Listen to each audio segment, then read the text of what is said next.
Zu meinem tiefsten Bedauern ist meine geliebte Schwiegermutter ohne Ironie nach 2-jährigem Kampf gegen eine tödliche Krankheit verstorben.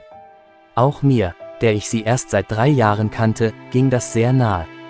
Ich kann mir nicht vorstellen, wie es ihren Töchtern, eine von ihnen ist meine Frau, ihrem Mann und ihrer Mutter, die bereits ihre zweite jüngste Tochter verloren hat, ging. Der 3. Tag, alles nach orthodoxen Gepflogenheiten. Wir stehen im Hof und verabschieden uns, wir leben in einem Privathaus auf dem Land.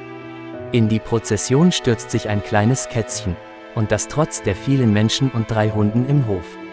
Einer der Hunde hat es schließlich vertrieben. Am Abend, als ich allein war und im Haushalt arbeitete, bemerkte ich, dass das Kätzchen zurückgekommen war.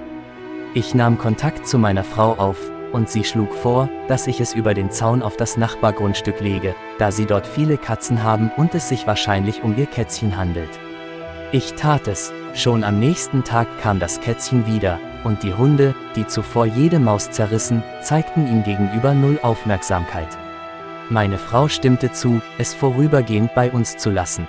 Das Kätzchen erwies sich als unglaublich zutraulich. Es schnurrte in 2 Tempo gleichzeitig, ich weiß nicht, wie es das schaffte, ließ sich nicht von den Händen wegschieben, verlangte aber auch nicht danach, schlief nur bei Menschen, und zwar bei meiner Frau.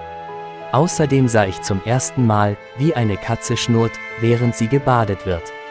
Als wir es zum ersten Mal aus dem Zimmer entließen, rannte es sofort in den Flur und legte sich unter den Tisch, auf dem eine Kerze und ein Foto der Schwiegermutter standen, obwohl Katzen normalerweise sehr vorsichtig unbekanntes Terrain erkunden, und dieses schien schon lange alles zu kennen. Die anderen Katzen fürchteten es irgendwie sehr, obwohl sie früher alle Neulinge sofort vertrieben, und es hingegen ging auf sie zu, um sich vorzustellen. Und es liebt es unglaublich, in die Augen zu schauen. Sicherlich kennen Sie das Problem, wenn es schwierig ist, eine Katze dazu zu bringen, auf die Kamera zu schauen, um sie schön zu fotografieren. Nun, mit ihm gibt es dieses Problem überhaupt nicht. Er schaut jedem ständig in die Augen, und das so durchdringend. Ein sehr schöner Blick. Zufall oder wirklich etwas Mystisches? Ich weiß es nicht. Aber ich möchte sehr daran glauben, dass diese Katze nicht einfach so zu uns gekommen ist.